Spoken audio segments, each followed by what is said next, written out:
প্রিয় দর্শক, আপনাদের সবাইকে আমন্ত্রণ জানিয়ে শুরু করছি বাংলা ভিশনের স্বাস্থ্য ও চিকিৎসা বিষয়ক সরাসরি আয়োজন থাই বেবি ডায়াপার স্বাস্থ্য কথা অনুষ্ঠানে আজকের পর্বে আপনাদের সাথে আছি আমি ডাক্তার সিফাত রহমান। প্রিয় দর্শক, আমাদের আজকের পর্বে আমাদের সাথে অতিথি হিসেবে যুক্ত আছেন আমাদের দেশে অত্যন্ত খ্যাতনামা এবং স্বনামধন্য দুজন চিকিৎসক। আমাদের আজকের আমন্ত্রিত অতিথি অধ্যাপক ডাক্তার সিরাজুল ইসলাম, প্রাক্তন একাডেমিক ডিরেক্টর এবং বিভাগীয় প্রধান পেডিয়াট্রিক মেডিসিন বিভাগ, বাংলাদেশ শিশু স্বাস্থ্য ইনস্টিটিউট, ঢাকা। আমাদের সাথে আরও উপস্থিত আছেন অধ্যাপক ডাক্তার মোহাম্মদ তৌফিকুর রহমান ফারুক, কার্ডিওলজি বিভাগ, জাতীয় হৃদরোগ ইনস্টিটিউট ও হাসপাতাল। প্রিয় দর্শক, আমাদের আজকের এই আয়োজনটি সরাসরি সম্প্রচারিত হচ্ছে শিশু স্বাস্থ্য বিষয়ে এবং কার্ডিওলজিক্যাল যে কোনো সমস্যা নিয়ে যদি আপনাদের কোনো প্রশ্ন থাকে সেক্ষেত্রে আমাদেরকে সরাসরি ফোন করতে পারবেন। যে নাম্বারটিতে ডায়াল করতে হবে সেটি টিভি স্ক্রলে একটু পরপর দেখতে পাচ্ছেন। আপনাদের দুজনকে আমন্ত্রণ জানাচ্ছি। ধন্যবাদ আপনাকে, ধন্যবাদ বাংলা ভিশনকে। স্যার, শুরুতে আপনার কাছে আসি। আমরা জানি যে বর্তমানে বাংলাদেশে একটা আউটব্রেক চলছে, সেটা হচ্ছে মিজলস। তো আমরা জানি যে মিজলস বা হাম একটা সম্পূর্ণ ভ্যাকসিন প্রিভেন্টেবল একটা ডিজিজ এবং বাংলাদেশে কিন্তু এটা বেশ কন্ট্রোলে ছিল বিগত বছরগুলোতে। তো হঠাৎ করে এই বছর হামের একটা প্রাদুর্ভাব আমরা দেখতে পাচ্ছি সারা বাংলাদেশ জুড়ে এবং অত্যন্ত দুঃখজনকভাবে আমরা অনেকগুলো বাচ্চার মৃত্যুর ঘটনাও জেনেছি। আসলে এই পরিস্থিতিটা কেন তৈরি হলো? ঘটনা হয়েছে যে এই প্রশ্নটা জিজ্ঞেস করে ধন্যবাদ জানাচ্ছি। আমাদের অবশ্যই জানা দরকার যে একটা কন্ট্রোলড একটা ইমিউনাইজেশন প্রোগ্রাম যেটা বাংলাদেশ সারা বিশ্বে এটা নিয়ে গর্ব করত, সেইখানে এরকম একটা ভাঙন এটা তো আমরা আশা করি নাই। কিন্তু যে কারণেই হোক 2025 সালে আমাদের স্টকে যথেষ্ট হামের টিকা ছিল না এবং হামের টিকাটা ওই পিরিয়ডটা প্রায় 1 বছর সময় না দেওয়া যেতে পারাতে এই একটা বিপুল সংখ্যক শিশু তারা সেই ইমিউনিটিটা প্রতিরোধ ক্ষমতা অর্জন করতে পারে নাই এবং এটার জন্যই খুব দ্রুত হাম ছড়িয়ে পড়েছে অনূর্ধ্ব 5 বছর শিশুদের মধ্যে বিশেষ করে।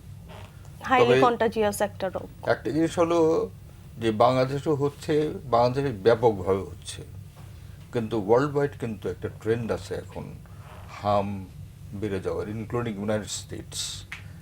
সেখানেও কোনো কোনো অঙ্গরাজ্যে দেখা গেছে হামের সংখ্যা বেশি বেড়ে গেছে। তো বাংলাদেশে এটা ব্যাপক, প্রধানত এটা সময়মতো শিশুদের টিকা না দেওয়ার ফল। আচ্ছা, অর্থাৎ একটা শিশু থেকে অনেকগুলো শিশু আক্রান্ত হচ্ছে, যেটা হাইলি কন্টাজিয়াস যে কোনো ইনফেকশাস ডিজিজের ক্ষেত্রে হয় এবং হামের ক্ষেত্রেও আমরা সেটা জানি। ব্যাপার হচ্ছে হ্যাঁ, 2-3টা শিশু যদি আমরা আক্রান্ত দেখি, তার মানে হচ্ছে তার পেছনে আরো হয়তো 100-200 শিশু যারা হামে আক্রান্ত হয়েছে, যেটা আমাদের সামনে আসেনি। আমার সামনে আসছে হয়তো 1টা 2টা 3টে শিশু। আচ্ছা, কিন্তু সে তো আরেকজনের কাছ থেকে এই সংক্রমণটা পেয়েই তো আসছে। তো সেগুলো তো আনডিটেক্টেড, তাদের থেকে আমরা খুঁজে বের করতে পারিনি, কমিউনিটিতে তারা ছড়িয়ে আছে, কমিউনিটি ছড়িয়ে আছে। কাজেই যদিও একটা সংখ্যা আমরা শুনছি, সরকারি সংখ্যা, এগুলো বেশিরভাগ হচ্ছে হাসপাতালে যে সমস্ত শিশুগুলো আসছে সেই সমস্ত শিশুগুলোর পরিসংখ্যান আমরা পাচ্ছি, রিপোর্টেড কেসগুলো আমরা যেগুলো পাচ্ছি। Reported case. আচ্ছা, এবং রিপোর্টেড কেস বাংলাদেশে এখন হামের সংখ্যা প্রায় 60,000, 60,000-এর কিছু বেশি। কিন্তু এই 60,000 শিশু যারা হাসপাতালে যারা এসছে, যারা নাকি হাসপাতালে বাইরে আছে তাদের সম্বন্ধে সেই পরিসংখ্যান মানে পুরো চিত্রটা আসলে এখান থেকে বোঝা যাচ্ছে না। সংখ্যা তারও আরো বেশি হওয়ার কথা। আচ্ছা, আপনার কাছে আবার আসবো। স্যারের কাছে একটু আসি যে আগামীকাল 17ই মে হচ্ছে বিশ্ব হাইপারটেনশন দিবস। তো এই বছরের প্রতিপাদ্য কন্ট্রোল ইওর হাইপারটেনশন টুগেদার। এই যে বলা হচ্ছে যে কন্ট্রোল ইওর হাইপারটেনশন টুগেদার, মানে এই 3টা শব্দ দিয়ে আসলে কি বোঝানো হচ্ছে? ধন্যবাদ আপনাকে। আগামীকাল 17 মে বিশ্ব উচ্চ রক্তচাপ দিবস। প্রতি বছর সাধারণত এই যে 17 মে সারা বিশ্বব্যাপী এই উচ্চ রক্তচাপ দিবস পালন করা হয়। পালন করার মূল উদ্দেশ্য থাকে সাধারণত উচ্চ রক্তচাপকে একটা নিয়ন্ত্রণ করা, উচ্চ রক্তচাপকে অ্যাওয়ারনেস তৈরি করা, মূলত তাকে প্রিভেনশন করা। অর্থাৎ মানুষের মধ্যে এই উচ্চ রক্ত সম্পর্কে সচেতনতা তৈরি করার জন্যই মূলত প্রতি বছর 17 মে বিশ্ব উচ্চ রক্তচাপ পালন করা হয়। এবারে প্রতিপাদ্য বিষয় কন্ট্রোলিং ব্লাড প্রেশার টুগেদার, অর্থাৎ আমরা একসাথে উচ্চ রক্তচাপ যেটা আছে সেটাকে নিয়ন্ত্রণ করব। এই নিয়ন্ত্রণের পাশাপাশি আছে প্রিভেনশনও আছে, আবার ট্রিটমেন্টও আছে। সুতরাং এই যে উচ্চ রক্তচাপ আমরা নিয়ন্ত্রণ করব, কন্ট্রোল করব। এখন স্বাভাবিকভাবে প্রশ্ন আসে যে এই কন্ট্রোলিং এর ব্যাপারটা কেন আসে, কেন কন্ট্রোল করা দরকার? এখন উচ্চ রক্তচাপ যেটা কন্ট্রোল করা দরকার, আমরা বলি হয় যদি উচ্চ রক্তচাপ নিয়ন্ত্রণ না করেন তাহলে আমাদের কিছু টার্গেট অর্গান আছে, উচ্চ রক্তচাপ এই অর্গানগুলোকে ক্ষতি করে। এর মধ্যে হলো গুরুত্বপূর্ণ অর্গান যেগুলো আছে উচ্চ রক্তচাপকে অ্যাফেক্ট করে, সেটা হলো ব্রেন, হার্ট, কিডনি, আমাদের চোখ এবং রক্তনালী। সেটা পায়ের হাতের রক্তনালীকে সেটা নষ্ট করে। আমাদের অনেক রুগী আছে যেমন জাতীয় হৃদরোগ হাসপাতালে ভর্তি হয় আমরা হার্ট অ্যাটাক নিয়ে বা হার্ট ফেলার নিয়ে। আমরা দেখি প্রেশার অনেক হাই, আমরা রুগীকে জিজ্ঞেস করি রাউন্ডের সময় আপনার তো অনেক প্রেশার ছিল, আপনি কি রক্তচাপের ওষুধ খেতেন না বা নিয়ন্ত্রণ করেন না?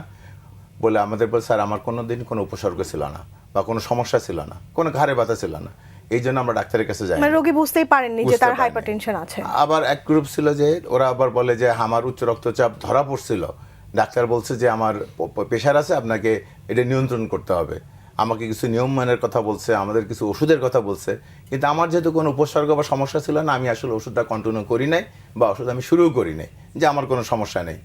তাহলে এই যে গ্রুপ, এই জন্যই উচ্চ রক্তচাপকে বলে সাইলেন্ট কিলার, নীরব ঘাতক। শুধুমাত্র আমাদের জাতীয় হৃদরোগ হাসপাতালে যে হার্ট ফেলার বা হার্ট অ্যাটাক নিয়ে আসে রুগী তা না, দেখা যায় নিউরোসায়েন্স হসপিটালে রুগী ভর্তি হয় ব্রেন স্ট্রোক নিয়ে, অথবা দেখা যায় আমাদের পাশে কিডনি হাসপাতালে রোগী ভর্তি হয় যে কিডনির সমস্যা নিয়ে, বা আমাদের যে অপথলমোলজি হসপিটাল আছে সেখানে চোখের সমস্যা, রেটিনাল ড্যামেজ নিয়ে রোগী আমাদের ওইখানে ভর্তি হয়। যে রোগী অজ্ঞাত, সে রোগী জানেই না যে তার উচ্চ রক্তচাপ আছে, এবং এটার জন্য উচ্চ রক্তচাপকে বলে সাইলেন্ট কিলার বা নীরব ঘাতক। অর্থাৎ আনডিটেক্টেড এবং আনকন্ট্রোলড যে হাইপারটেনশন, সেই রোগীগুলো আসছে আপনাদের কাছে জটিলতা নিয়ে। হ্যাঁ, যে এখন এই যে রোগীগুলো যারা উচ্চ রক্তচাপের হলো ধরা পড়ে নাই বা উচ্চ রক্তচাপকে সম্বন্ধে জানে না, যেহেতু তার সিমটম নাই, এখন কি এই রোগীগুলো তো সচেতন করতে হবে যে আপনার উচ্চ রক্তচাপ হলো আছে, থাকতে পারে, এবং আপনি যদি থাকতে পারে তাহলে কিভাবে সে জানবে? তাহলে তাকে জানাতে হবে, তাকে উচ্চ রক্তচাপ মাপতে হবে প্রপার জায়গায়, প্রপার ওয়েতে। এই যে উচ্চ রক্তচাপ যাতে সে মাপে, এই জন্য তাকে হয়তো তার বাসায় অটোমেটেড ব্লাড প্রেশার মেশিন দিয়ে মাপতে পারে, অথবা সে হয়তো কোনো ক্লিনিক অথবা হাসপাতালে এসে মাপতে পারে, বা এই যে অ্যাওয়ারনেস উপলক্ষে, এটা কিন্তু 17 মে বলা হয় যে ওয়ার্ল্ড হাইপারটেনশন ডে, কিন্তু পুরো মে মাস জুড়ে কিন্তু বলা হয় যে উচ্চ রক্তচাপ মাস, অ্যাওয়ারনেস মাস। অর্থাৎ এই পুরো মাস জুড়ে আমাদের কি হয়, একটা স্ক্রিনিং প্রোগ্রাম চলে। স্ক্রিনিং প্রোগ্রাম হলো যে বিভিন্ন জায়গায় যে বিভিন্ন হসপিটালে বা বিভিন্ন সেন্টারে যে উচ্চ রক্তচাপ আছে কিনা, এই যে রোগীদেরকে বলা হয় ঠিক আছে আপনারা, মানুষদেরকে বলা হয় আপনারা আসেন, আসার পর উচ্চ রক্তচাপ আছে কিনা মাপা হয়। যদি উচ্চ রক্তচাপ ডিটেক্ট করে তখন কিন্তু তাদেরকে ওই যে লাইফস্টাইল মডিফিকেশন বলে বা ওষুধ লাগলে ওষুধ দেয়, তাদেরকে অ্যাওয়ারনেস, এবং তাদেরকে কেন আসলে আপনার যদি সিমটম নাও থাকে কেন উচ্চ রক্তচাপ আপনাকে নিয়ন্ত্রণ রাখতে হবে, এটা কিভাবে তাদের অ্যাওয়ারনেস প্রোগ্রাম বিভিন্ন জায়গায় করে। এই যে আমরা আজকে টিভির প্রোগ্রাম করতেছি, তারপরে আগামীকাল যেমন আমাদের জাতীয় হৃদরোগ হাসপাতালে মোটামুটি সারা বাংলাদেশে বিভিন্ন কার্ডিয়াক হসপিটাল ওরা র্যালি করবে প্রথমে, তারপর কিছু সেমিনার, সভা সেমিনার করবে, এবং প্রত্যেকটা ইনস্টিটিউটে বা হয়তো 3 বা 4 ঘন্টা ধরে যে স্ক্রিনিং প্রোগ্রাম চলবে, এবং কোনো কোনো জায়গায় যারা পুরো মাসব্যাপী আসলে স্ক্রিনিং প্রোগ্রাম চলবে যে আপনার উচ্চ রক্তচাপ আছে কিনা এটা নির্ণয় করা, এবং নির্ণয় থাকলে তাকে অ্যাডভাইস দেওয়া, উপদেশ দেওয়া, এবং সাথে সাথে তাকে ওষুধপত্র দেওয়া, পেশেন্টকে অ্যাওয়্যার করা এবং তাকে এডুকেট করা, এটা হলো মূল কারণ। আচ্ছা স্যার, আপনার কাছে আবার আসবো, স্যারের কাছে একটু আসি। স্যার, এই যে বাচ্চাগুলো হামে আক্রান্ত হয়ে আপনাদের কাছে আসছে, তারা এই সময়টাতে কি ধরনের উপসর্গ নিয়ে আসছে? হামের উপসর্গটা খুবই টিপিক্যাল ব্যাপার হচ্ছে যে পত্রিকাতে কিছু কিছু সংবাদ আসতেছে, করছেও যে ল্যাবরেটরি কনফার্মড হাম, কিন্তু এতগুলো হয়েছে তার মধ্যে ল্যাবরেটরি কনফার্মড এতজন। হ্যাঁ, তা হাম মানে এমন একটা জিনিস যার নাকি অভিজ্ঞতা আছে, তার ওটা বুঝতে ল্যাবরেটরি মানে ক্লিনিক্যালি ডায়াগনোসিস করা সম্ভব। কাজে যেটা উপসর্গ নিয়ে আসে সেটা হচ্ছে প্রথম কয়েকদিন তো জ্বর থাকে, তখন তো বোঝা যায় না। যখন নাকি র্যাশটা শুরু হয় তখনই প্রথম একটা মানে হেয়ার লাইন্স, চুলের নিচ থেকে শুরু হয়, মুখে শুরু হয়, তো গ্র্যাজুয়ালি এটা নিচের দিকে নামে। At the height of temperature 4-5 দিন জ্বর থাকার পরে এই হামের র্যাশটা শুরু হয়, এবং ক্রমশ নামতে নামতে পায়ের পাতা পর্যন্ত যেতে 4-5 দিন লেগে যায়। এবং যখন পায়ের পাতার দিকে এটা হওয়া শুরু, তখন মুখ পরিষ্কার হয়ে আসে। এই হিস্ট্রি সাইকেলটা যার জানা আছে তাকে হাম বুঝতে কোনো অসুবিধা হওয়ার কথা না। তবে গন্ডগোলটা কোথাও হয় যখন নাকি নবজাতক শিশু বা অনূর্ধ্ব 2 মাস 3 মাসের শিশুদের আমরা আমরা যখন দেখি তখন তাদের অনেকে হামের মতো থোকা থোকা র্যাশ হয়। তারাও এটাকে অনেকে হাম বলে। পত্রিকাতে আমি দেখেছি যে এগুলোকে নবজাতক শিশুদের হাম হচ্ছে, এগুলো অধিকাংশই হাম না, এগুলি বলে এরিথেমা টক্সিকাম বলে একদম ভাইরাস আছে, সেইখান থেকে ইনফেকশন হয়। আমাদের সাধারণ বাংলায় বলি মাসি পিসি, আসে আর যায়, কামস অ্যান্ড গোজ। এই 2-3 মাস পরে এগুলো নিজের থেকে ঠিক করে। কাজে ওই নবজাতক শিশু বা অনূর্ধ্ব 2-3 মাসের শিশুর বাচ্চাদের হাম কি না এই ব্যাপারে এটা সাবধানতা অবলম্বন করতে হবে। এই জন্যে যে মায়ের দুধে যে অ্যান্টিবডি আছে, প্রতিরোধক আছে, এইটা শিশুকে 9 মাস পর্যন্ত বয়স পর্যন্ত তাকে মানে একটা ইমিউনিটি সাপোর্ট দেয়, ন্যাচারাল ইমিউনিটি রক্ষা করে। তো এটাই উপসর্গ, প্রধানত জ্বর কয়েকদিন, তারপরে র্যাশ, তারপরে গ্র্যাজুয়ালি নিচের দিকে নামা, এবং তারপরে 10-12 দিনের মধ্যে ভালো হয়ে যাওয়া। আর যদি জটিলতা হয় তার সাথে অন্য ব্যাপার। আচ্ছা, আপনারা কোন বয়সী বাচ্চাদেরকে বেশি পাচ্ছেন এই বছর? হামের হয় সাধারণত হচ্ছে যে 9 মাস বয়সের পর থেকে অনূর্ধ্ব 2 বছর শিশুদের হয় বা হয় বেশি। তারপরে 5 বছর পর্যন্ত যদি হামের টিকা দেওয়া থাকে তাইলে তো হাম হওয়ার সম্ভাবনা খুবই কম। হ্যাঁ, 9 মাস বয়সে একটা টিকা দেওয়া হয় MR, সরকারি টিকা, যেটা measles and rubella German measles বলে।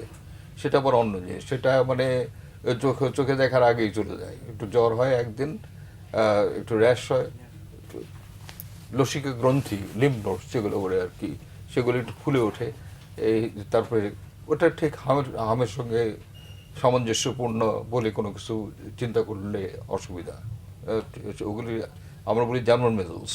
হ্যাঁ, আর হাম যেটা আছে 9 মাস বয়সে টিকাতে, আবার 15 মাস বয়সে এবার টিকাতে।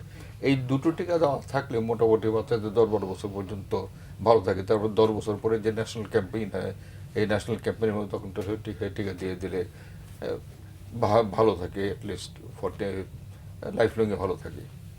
তো সেই গ্যাপটা হয়ে গেছে বলেই এই টিকার হামের এই উপসর্গ আমরা দেখতে পাচ্ছি। এবং যেটা হয় সেটা হচ্ছে হামের জটিলতা যেটা আছে, সেই জটিলতাগুলো খুব ভালো না। কারণ ছোটো ছোটো শিশুদের যখন নিউমোনিয়া হয়ে যায়, কারণ হাম তো ভিতরে বাইরের 2 জায়গায় হয়, ভিতরটা আমরা দেখতে পারি না। হ্যাঁ, প্রথম একদম আর্লি স্টেজে যা মুখে হা করে বলতে কমপ্লেক্স স্পট বলে আর কি, এটা দেখলে র্যাশ হওয়ার আগে দেখলে বোঝা যায় এটা হাম হবে। তো এই যে ফুসফুসের যে সেকেন্ডারি ইনফেকশন হচ্ছে, হাম হলে স্যাঁতস্যাঁতে হয়ে যায়, সেকেন্ডারি ইনফেকশন হয়, নিউমোনিয়া হয়।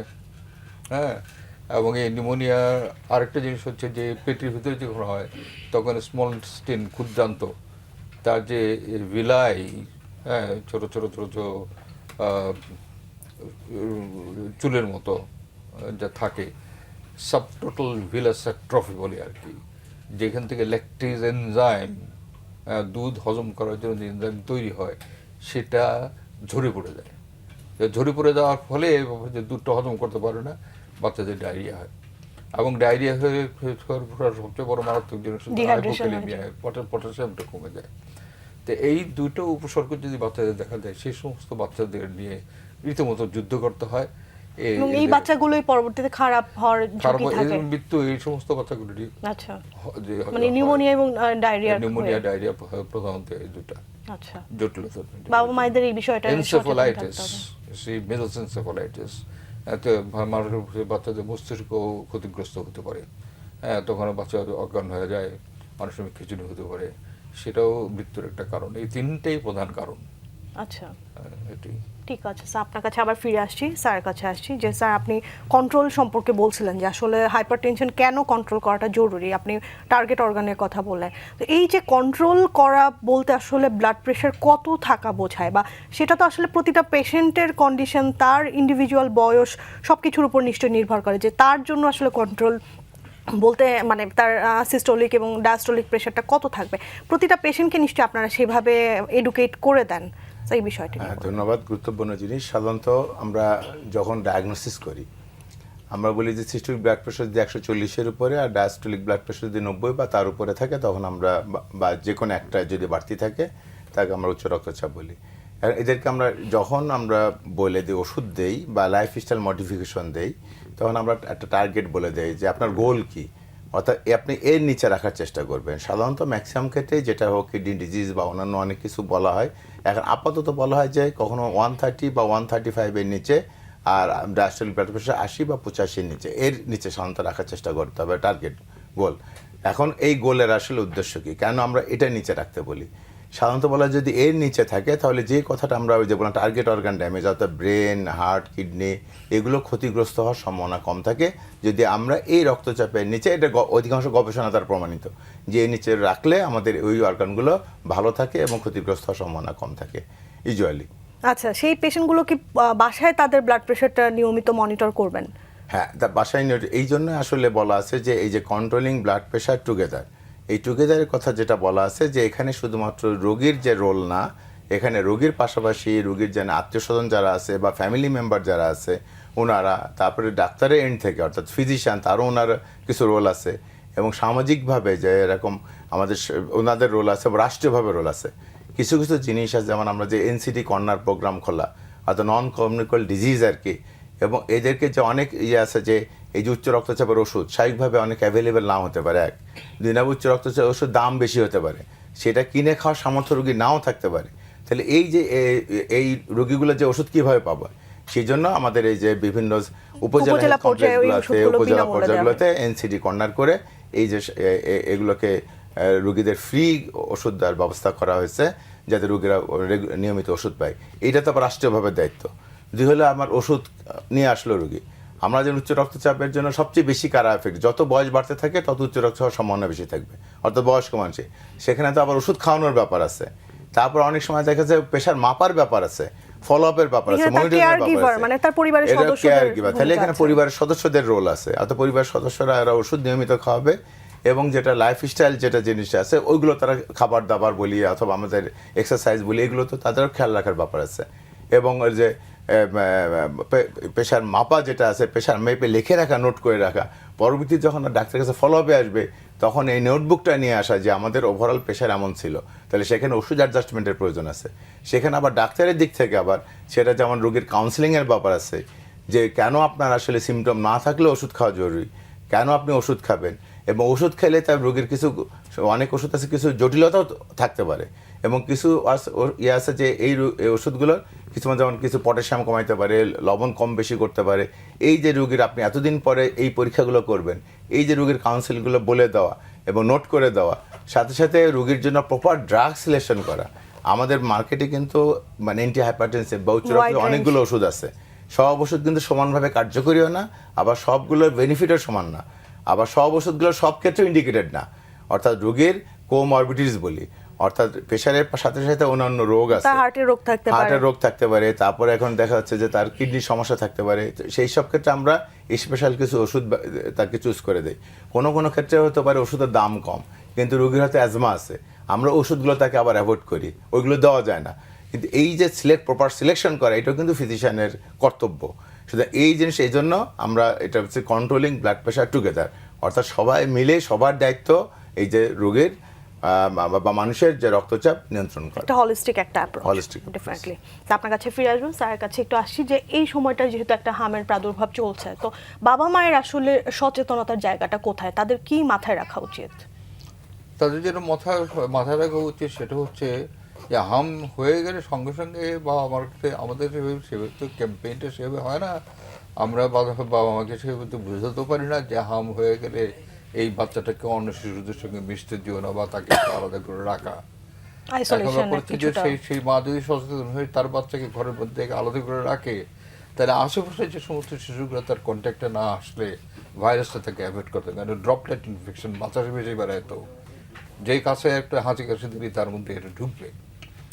তো বাবা মার স্কুলে যায়, খেলতে যায়, হ্যাঁ, বাবা মার যেটা করা উচিত সেটা তার বাচ্চা যে হাম হয়ে থেকে একদম বন্দি না, একটা খোলামেলা জায়গার মধ্যে একটা ঘরের মধ্যে আলাদা করে, ততক্ষণ সে ভালো না হচ্ছে ভালো হওয়ার পরে অন্তত 1-2 সপ্তাহ তাকে একটু অন্য বাচ্চাদের থেকে সরিয়ে রাখা, যাতে এটা ছড়িয়ে না পড়ে, এই সচেতনতা খুব বেশি দরকার। কোন বাচ্চাগুলোকে স্যার বাসায় রেখে ম্যানেজমেন্ট করা সম্ভব? যতক্ষণ পর্যন্ত একটা বাচ্চার কোনো ধরনের হাঁচি, কাশি, বুক ঘর্ঘ করা, শ্বাসকষ্ট হওয়া, এটা বা ডায়রিয়া না হওয়া, ডায়রিয়া হলে সব একদম অনেক বেশি ডায়রিয়া হয়ে যায়, ডিহাইড্রেশন হয়ে যায়, হাইপোক্যালেমিয়া হয়ে যায়, ততক্ষণ পর্যন্ত বাচ্চাকে বাসায় রেখে, এটা সেলফ লিমিটিং ডিসঅর্ডার, এটা তো কোনো সেকেন্ডারি ইনফেকশন না হলে, অন্য কিছু না হলে এটা তো ভালো হয়েই যায়। একটা নির্দিষ্ট সময় পরে এটা আবার নির্দিষ্ট সময় পরে 8-10 হয়ে দিন যায়। সব মিলিয়ে। তো এই সময় পর্যন্ত কোনো ধরনের জটিল, আমি বলেছি কোনো ধরনের জটিলতার উপসর্গ যদি না থাকে, সেই সমস্ত বাচ্চাগুলোকে বাসায় রেখে ট্রিটমেন্ট করা সম্ভব। হাসপাতাল যেগুলো জটিলতা নিয়ে জটিলতা নিয়ে আসে। হাম উঠছে, ততক্ষণ মধ্যে সে ঘরে বসে আছে। যখন বাচ্চার নিউমোনিয়া উপসর্গ দেখা দিল তখন ছুটছে, যখন নাকি ডায়রিয়ার উপসর্গ থাকলো তখন ছুটছে, তার আগে যাচ্ছে না। মানে সব বাচ্চাকে তো আসলে হসপিটালাইজ করার প্রয়োজনও নেই। বেশিরভাগ হাসপাতালে ভর্তি করার কোনো প্রয়োজন নেই, আচ্ছা বেশিরভাগ প্রয়োজন নেই। আচ্ছা। আমি বলবো যে যদি জটিল কোনো উপসর্গ না দেখা দেয়, ঘরে রেখে তাকে ট্রিটমেন্ট করা সম্ভব। তো একজন ডাক্তারের অ্যাডভাইস নেওয়া তো ভালো, তাই না? অবশ্যই একজন চিকিৎসকের পরামর্শ নিয়ে তার চিকিৎসাটা বাসাতেই করব সম্ভব। হ্যাঁ, কি খাওয়াবো, এই উপদেশটা নিয়ে সে অনুযায়ী চললে, আর যে ডাক্তার তাকে বলেও দেবে যে কোন পর্যায়ে যে একটা ডেঞ্জার সাইনগুলো কি হলে ডেঞ্জার সাইনগুলো কি, তখন হাসপাতালে নিয়ে আসবো, ঘরে উঠে থাকবো না। কিন্তু হাসপাতালে কখন যায় ওই ডেঞ্জার সাইনগুলি, মানে এটা দেখা দেওয়ার পরেও, যখন দেখা যায় শ্বাস নিতে পারতেছে না, যখন তাকে খাওয়াতে পারতেছে না, শুকিয়ে হাড্ডি হয়ে যাচ্ছে, এমন অবস্থার মধ্যে নিয়ে যায় যে অনেকে মানে ঠিক মৃত্যুর আগেই যেন হাসপাতালে মরতে যায়, এরকম করে আর কি। অত্যন্ত মানে দুরূহ হয়ে যায়। এইটা খেয়াল রাখতে হবে। হ্যাঁ, তো অবশ্যই একজন চিকিৎসকের সংস্পর্শে থাকা উচিত, তার অ্যাডভাইস নেওয়া উচিত। আর you are doing the thing, টেলিভিশনের ক্যাম্পেইনটা বোধহয় আরেকটু বাড়ায় দেওয়া উচিত, মানুষকে অ্যাওয়্যার করার জন্য, সচেতনতার জন্য। একদম প্রতিনিয়ত একটা ছোট্ট ফিলার টেলিভিশনে যদি যায় যে হামের উপসর্গ করলে আপনি এই করবেন, হ্যাঁ, চিকিৎসকের পরামর্শ নেই, এই অবস্থা হওয়ার আগেই আপনার হাসপাতালে গিয়ে উপস্থিত। নিঃসন্দেহে এখানে গণমাধ্যমের একটা বিশাল ভূমিকা আছে। 3-4 সেকেন্ডের একটা যদি টেলিভিশন স্ক্রিনের মধ্যে প্রতিনিয়ত ডেইলি 2 ঘন্টা পরে পরে দেখায়, that will be great service. আমরা একটি ছোট বিরতিতে আছি, বিরতির পর ফিরে আসি। প্রিয় দর্শক, থাই বেবি ডায়াপার স্বাস্থ্য কথা অনুষ্ঠানের পর্যায়ে একটি ছোট বিরতিতে আছি, ফিরে আসছি বিরতির পর, আমাদের সাথেই থাকুন।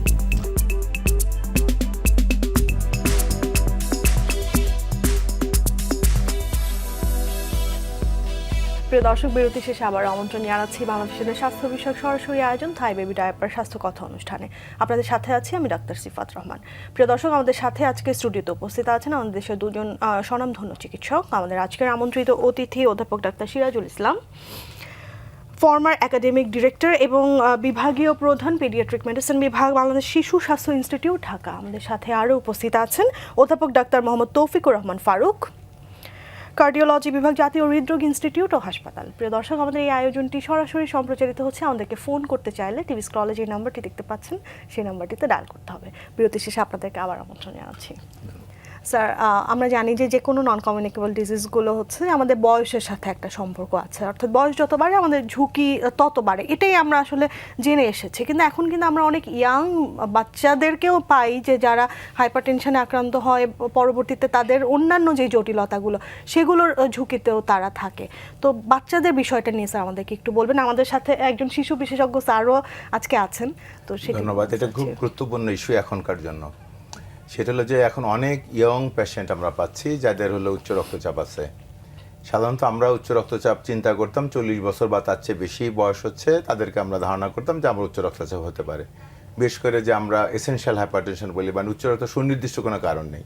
আবার অনেক ছোট বাচ্চাও আছে যাদেরকে আমরা উচ্চ রক্তচাপ পাই, বিশেষ করে হাসপাতালে ভর্তি হয়, বিশেষ করে কিডনি ডিজিজের কারণে আমরা অধিকাংশ ক্ষেত্রে একটা কারণ দেখি, বা কিছু কিছু ক্ষেত্রে বলা যে আমরা মানে হরমোনজনিত মানে ইয়েটা, যেমন এন্ডোক্রাইন ডিজিজ বলি, বিশেষ করে থাইরয়েডের সমস্যা, হাইপোথাইরয়েড বা হাইপারথাইরয়েডের কারণে আমরা অনেক সময় দেখা যাচ্ছে যে উচ্চ রক্তচাপ এটা বাচ্চাদের মধ্যে পাই। এবং দেখা যাচ্ছে তার ট্রিটমেন্ট করলে পরবর্তীতে তাদের উচ্চ রক্তচাপ ওষুধও লাগে না, কিডনির সমস্যা নিয়ে ভর্তি হয়েছে হাসপাতালে, ছুটির সময় কিডনির সমস্যা ভালো হয়ে গেছে, তার উচ্চ রক্তচাপ ভালো হয়ে গেছে, আমরা অনেক সময় ওষুধও লাগে না তাদেরকে, ভবিষ্যতে উচ্চ রক্তচাপ ওষুধ লাগে না।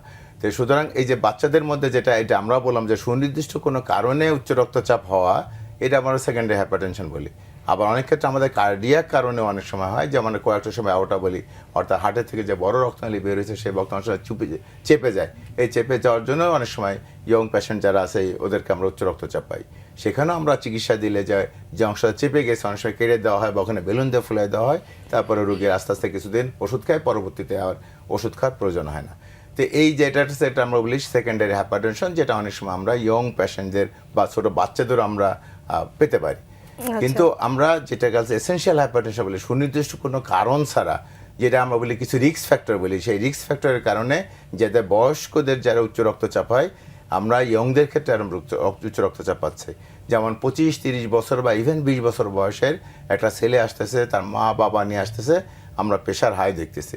অধিকাংশ ক্ষেত্রে সিনারিওটা আসলে কি দেখি আমরা ওদেরকে, অধিকাংশ ক্ষেত্রে আমরা দেখি একটা হলো যে ওদের ওজন বেশি, ওদের দেখি সেডেন্টারি লাইফস্টাইল, অর্থাৎ তারা খেলাধুলা করে না, তার মুভমেন্ট কম, তারা ডিভাইস নিয়ে থাকে, কায়িক পরিশ্রম থাকে, তারা ডিভাইস নিয়ে থাকে এবং ডিভাইসে হয়তো কম্পিউটারের সামনে হোক বা ল্যাপটপের সামনে হোক অথবা মোবাইলে তারা সময় বেশি দিচ্ছে, তাদের মুভমেন্ট কম। এবং এই যে মুভমেন্ট কম হওয়াটা, এটা কিন্তু উচ্চ রক্তচাপ একটা রিস্ক ফ্যাক্টর। আর অন্যতম প্রধান রিস্ক ফ্যাক্টর আসলে ওজনটা। তারপরে যেটা আছে তাদের খাবার দাবারের স্টাইল যেটা আছে, খাবার দাবার তারা ফাস্টফুড খাচ্ছে। ফাস্টফুডের সবচেয়ে বড় সমস্যা হচ্ছে যে ফাস্টফুডের মধ্যে অধিক কার্বোহাইড্রেট থাকে, অধিক চর্বিযুক্ত মানে ফ্যাট থাকে, এবং এদের মধ্যে ট্রান্স ফ্যাট বলে যেগুলো এটা থাকে, এবং এটা যেহেতু প্রসেসড ফুড বেশি থাকে এর মধ্যে, এবং এদের মধ্যে লবণ বেশি থাকে অ্যাজ এ প্রিজারভেটিভ। সুতরাং এই যে লবণ বলেন, অধিক চর্বিযুক্ত খাবার বলেন, অধিক কার্বোহাইড্রেট বলেন, এগুলো সবগুলোই রিস্ক ফ্যাক্টর হলো উচ্চ রক্তচাপ হওয়া এবং ভবিষ্যতে হার্টের রোগ হওয়া। ইভেন যে আমরা উচ্চ রক্তচাপ পাচ্ছি ইয়ং পেশেন্টে তা না, অনেকের 25 বছর বয়স, ফার্স্ট টাইম বুকে ব্যথা হয়েছে, হাসপাতালে পৌঁছানোর আগে মারা যাচ্ছে, এই যে সাডেন কার্ডিয়াক ডেথ, অর্থাৎ তাদের হার্ট অ্যাটাক পর্যন্ত হচ্ছে, এটাও আসলে হচ্ছে এই যে অনিয়ন্ত্রিত লাইফস্টাইল জন্য, অনিয়ন্ত্রিত খাবার, অনিয়ন্ত্রিত জন্য। আর অধিক চর্বিযুক্ত খাবার, অধিক ক্যালোরিযুক্ত খাবার এবং অধিক আমাদের হলো কার্বোহাইড্রেটযুক্ত খাবার, আর একটা যেটা কন্ট্রিবিউট করছে সেটা হলো ওজন, এবং তাদের ওজনও বাড়াচ্ছে। অর্থাৎ ওজন বাড়ায়, সরাসরি ওজন বাড়ায় তারা করতেছে উচ্চ রক্তচাপ, অথবা তারা সরাসরি উচ্চ রক্তচাপকে কন্ট্রিবিউট করতেছে। মূলত এইসব কারণে সাথে আর একটা ব্যাপার আছে যে এখনকার যে বাচ্চা যারা আছে তাদের একটা স্ট্রেসফুল লাইফ, এবং স্ট্রেস বলতে যে টার্গেট বলে, অর্থাৎ আমাদের যে গোল অ্যাচিভ করার একটা তারা, অর্থাৎ আমাদের যে সামর্থ্য হচ্ছে আমাদের স্বপ্ন বেশি, এই স্বপ্ন অ্যাচিভ করতে যে অনেকে বিভিন্ন ধরনের ডিপ্রেশনে পড়তেছে, মেন্টাল স্ট্রেসে পড়তেছে, এবং সবচেয়ে খারাপ এই দেখাতে কোনো সাইকিয়াট্রিস্টের কাছে শরণাপন্ন হচ্ছে, এবং মেন্টাল স্ট্রেস থেকে রিলিফ করার জন্য তারা কিছু ওষুধও খাচ্ছে, যে ওষুধগুলো ওজন আমাদের করতেছে সাইড ইফেক্ট হিসাবে। তো সুতরাং এই সমস্ত কারণে আসলে এই যে ইয়ং যে পেশেন্ট যারা বা ইয়ংদের মধ্যে উচ্চ রক্তচাপের প্রবণতা বাড়তেছে, অল্প বয়সে উচ্চ জটিলতা বাড়তেছে, এবং সাথে সাথে হলো যে হৃদরোগের সংখ্যাও ইয়ং পেশেন্টদের মধ্যে দিন দিন বাড়তেছে। খুবই আমাদের জন্য খুব অ্যালার্মিং একটা বিষয়। স্যার আছেন এখানে, যে একটা সময় আমাদের জন্য স্যার ম্যাল নিউট্রিশন ছিল একটা কনসার্ন, কিন্তু এখন আমরা যত আসলে উন্নত হচ্ছে, আমাদের জীবন ধারণ যতটা ফাস্ট হচ্ছে, আমাদের জন্য এখন ওভার নিউট্রিশন, সাথে আসে চাইল্ডহুড ওবেসিটি, অত্যন্ত মানে মানে কনসার্নিং একটা বিষয় আমাদের মতো একটা ওভারলি ডেন্সড একটা পপুলেশন আমাদের কান্ট্রির জন্য। স্যার এই বিষয়ে আপনি কি বলবেন? বিষয়টা হচ্ছে যে ওভার নিউট্রিশন ও ম্যাল নিউট্রিশন, একটা ডেফিসিয়েন্সি, একটা এক্সেস। এখন ব্যাপার হচ্ছে যে বাচ্চাদের খাওয়ার প্রতি কতগুলি টেন্ডেন্সি আছে, হ্যাঁ, যে বাচ্চারা ফাস্ট ফুড খেতে বেশি পছন্দ করে, আর মা বাবার জন্য ওটা খুব সহজ, যে তরি তরকারি রান্না করা, ডাল রান্না করা, শাকসবজি রান্না করা, ভাত রান্না করা, তার বসে বসে খাওয়ানো, হ্যাঁ, তার চেয়ে চিকেন আর ফ্রাই এনে দেয়, সঙ্গে একটু সস দেয়, গড় গড় করে খেয়ে নিলাম, আমার মনে করো পেট ভর্তি করে খেয়েছে, বাস আমার কাজ শেষ। এবং এই টেন্ডেন্সিটা এত মানে মারাত্মক বাচ্চাদের জন্য। উনি বলেছেন কার্ডিওলজিস্ট যে এই জাঙ্ক ফুড কার্বোহাইড্রেট ট্রান্সফ্যাট বেশি হওয়ার পরে বাচ্চা ওবেসিটি হয়ে যে অ্যাথেরোস্ক্লেরোসিস প্রসেস যেটা হয়, যেটা রক্ত চিকন করে দেয়, সেটা তো শিশু বয়স থেকে শুরু হয়ে যাচ্ছে। এই প্রসেসটা তো একটা ক্রমবর্ধমান একটা প্রসেস, যেটা সময়ের এবং সাথে সাথে অগ্রসর। ইনফ্যাক্ট বাংলাদেশের ব্যাপার হচ্ছে এখন 2-3% বাচ্চার ব্লাড প্রেশার যদি আমরা মেজার করি তাহলে দেখা যাবে যে তারা জানে না কিন্তু তাদের অলরেডি হাইপারটেনশন হয়ে গেছে, এসেনশিয়াল হাইপারটেনশন। কাজেই এখন যেটা উচিত তা আমার মনে হয় একজন অ্যাডাল্ট ফিজিশিয়ানের কাছে যখন একটা পেশেন্ট এসে যেই রুগী হোক না কিছু যে ধরনের রুগী নেই, উনি কিন্তু তার ব্লাড প্রেশারটা একবার দেখবেনই। হ্যাঁ, কিন্তু শিশুর ডাক্তাররা কিন্তু বাচ্চাদের ব্লাড প্রেশার দেখেন না। এই অভ্যাসটা তাদেরও করা উচিত। 5 বছর বয়স স্কুল জীবন থেকে আরম্ভ করে এই 18 বছর পর্যন্ত শিশু বয়স বলে আজকাল। হ্যাঁ, তো এই পর্যন্ত বাচ্চাদের প্রত্যেকটা ফিজিশিয়ান, চাইল্ড ফিজিশিয়ান, সার্জন যাই হোক না কেন, তাদের রেগুলারলি বয়স অনুযায়ী কাফ সাইজ যেটা ব্যবহার করা উচিত। বড়দের কাফ ইউজ করলে হবে না, উল্টোপাল্টা হয়ে যাবে ব্লাড প্রেশার। প্রত্যেক বয়সের জন্য একটা নির্দিষ্ট মেজারের কাফ সাইজ আছে, সেটা দিয়ে ব্লাড প্রেশারটা রেগুলারলি চেক করা উচিত এবং অ্যাকর্ডিংলি মা বাবাকে সচেতন করে দেওয়া উচিত।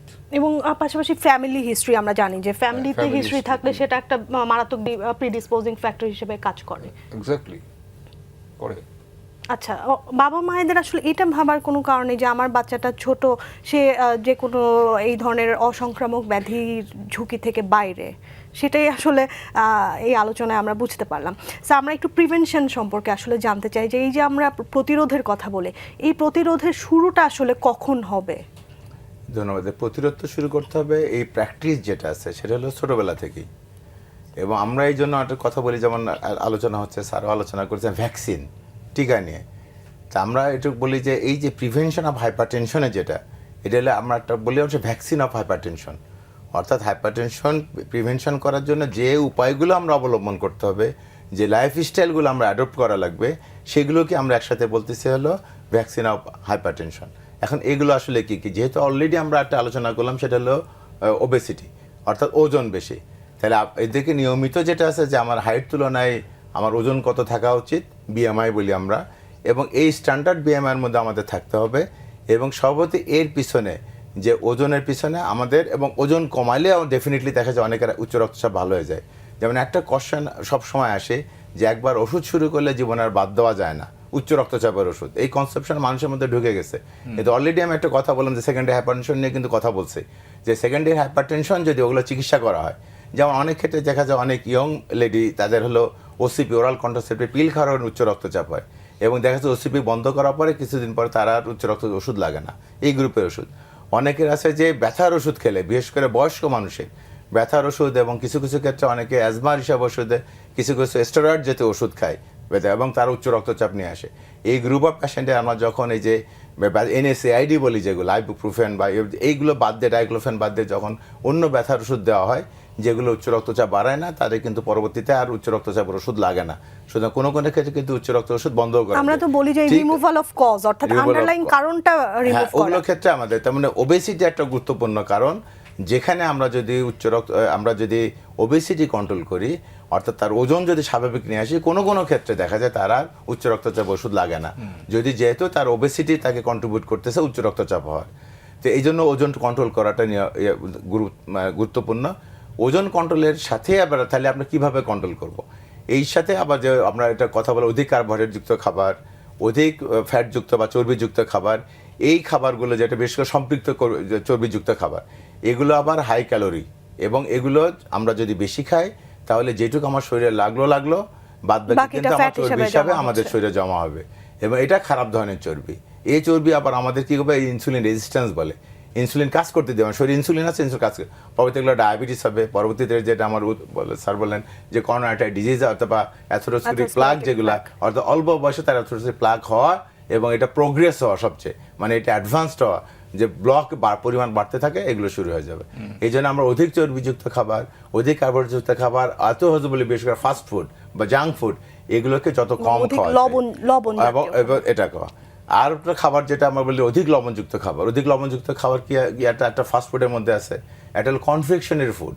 এর মধ্যে চানাচুর যে আমরা খাই, এই যে বসে বসে চানাচুর খাচ্ছি, এই চানাচুরের মধ্যে প্রচুর লবণ থাকে, যেগুলো ক্যান্ড ফুড বলে, বিশেষ করে জুস এবং অন্যান্য, যেখানে এখানে প্রিজারভেটিভ হিসেবে লবণ ব্যবহার করা হয়।